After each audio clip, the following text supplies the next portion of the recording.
آخر وہ کون سی تبدیلی آ رہی تھی؟ تبدیلی کے لفظ سے آپ حضرات واقف ہوں گے. کون سی تبدیلی ایسی آ رہی تھی کہ جس کی بنا پر نواسہ حسین نے قیام کیا؟ آخر کون سی تبدیلی ایسی آ رہی تھی؟ کون سا ایسا نیا کام ہو رہا تھا جس کے ذریعے سے، جس کی وجہ سے نواسہ رسول کا خون جوش میں آ گیا؟ کیا وجہ تھی؟ کون سی تبدیلی ایسی آ گئی تھی جس کی بنا پر نواسہ رسول نے مدینہ چھوڑ دیا؟ وجہ کیا تھی؟ تبدیلی کی وجہ تھی. تبدیلی کی وجہ کیا تھی؟ تو کہا جاتا ہے کہ یزید شراب پیتا تھا، یزید فاسق تھا، یزید فاجر تھا، اس لیے امام حسین علیہ السلام نے قیام کیا. صحیح ہے. اگر وہ شرابی تھا تو بہت سے لوگ شرابی تھے. اگر وہ فاسق و فاجر تھا تو بہت سے افراد فاسق و فاجر تھے، کل بھی تھے، آج بھی ہیں اور رہیں گے.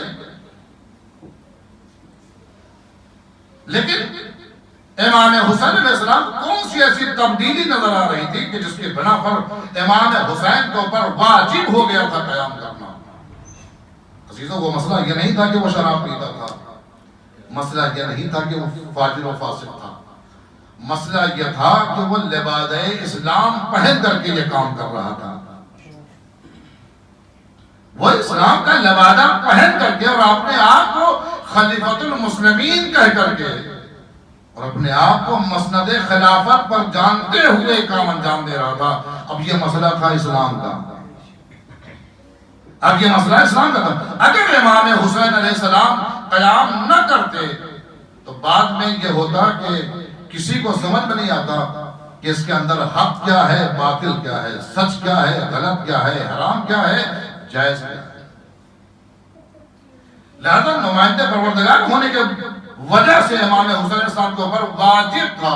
جیسے اللہ کرتا ہے قد تبین الرشد من الغی، اللہ کیا کرتا ہے؟ رشد کو، ہدایت کو غی سے الگ کر دیتا ہے کہ یہ غی ہے، یہ ظلم ہے، یہ باطل ہے، یہ ناحق ہے، یہ ناجائز ہے، اور یہ حق ہے، یہ سچ ہے، یہ ہدایت ہے. یہ اللہ کا کام ہے. لہذا امام حسین علیہ السلام نے قیام کیا وہ اس لیے کیا کہ یزید لباس اسلام پہن کر کے اپنے آپ کو خلیفۃ المسلمین کہتے ہوئے کام انجام دے رہا تھا. اور بعد میں یہ تمام چیزیں، فسق و فجور، شراب نوشی، قمار بازی، بندروں سے کھیلنا، ناجائز تعلقات، یہ سارے کام اسلام کے اندر ایسے مکس ہو جاتے کہ جدا کرنا ناممکن تھا. لہذا ضروری تھا معصوم کے اوپر کہ قیام کر کے واضح کیا جائے کہ اس کا عمل عمل اسلام نہیں ہے، اس کا ذاتی عمل ہے اور اس کا کوئی تعلق اسلام سے نہیں ہے. یہ ضروری تھا نمائندہ الہی کے اوپر. لہذا امام حسین علیہ السلام نے قیام کیا ہے. اگر یزید شخصی طور پر یہ کام انجام دیتا اور خلیفۃ المسلمین نہ کہتا، لباس اسلام نہ پہنا ہوتا، اس تخت پر نہ بیٹھا ہوتا تو مسئلہ نہیں تھا. ایسے بہت سے افراد ہیں، لیکن مسئلہ یہاں پہ یہ تھا کہ اسلام کی آبرو جا رہی تھی، اسلام پامال ہو رہا تھا. اور جب دین پامال ہو رہا ہو تو دین پناہ کے اوپر واجب ہے کہ دین کا تحفظ کرے. اور معین الدین چشتی نے پہلے اعلان کر دیا، دین است حسین، دین پناہ است حسین. حسین دین بھی ہے، حسین دین کی پناہ بھی ہے. لہذا یہ حملہ دین پر نہیں ہو رہا تھا بلکہ حسین پر ہو رہا تھا. یہ دین پر نہیں ہو رہا تھا بلکہ حسین پر ہو رہا تھا. اور دین پناہ یعنی حسین کے اوپر لازم تھا کہ دین کے تحفظ کے لیے آگے بڑھے. اور دوسری وجہ یہ ہے کہ ایسا ظالم و جابر، فاسق و فاجر، شرابی اپنے آپ کو خلیفۃ المسلمین کہتے ہوئے امام حسین سے سوال بیعت کر رہا ہے. سوال بیعت کا مطلب کیا ہوتا ہے؟ یعنی تائید لے رہا ہے معصوم کی.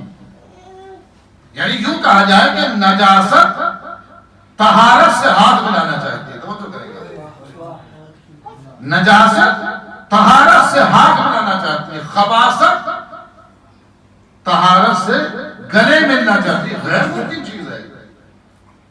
یہ وارث تطہیر ہے، یہ عین طہارت ہے، یہ عین طہارت ہے.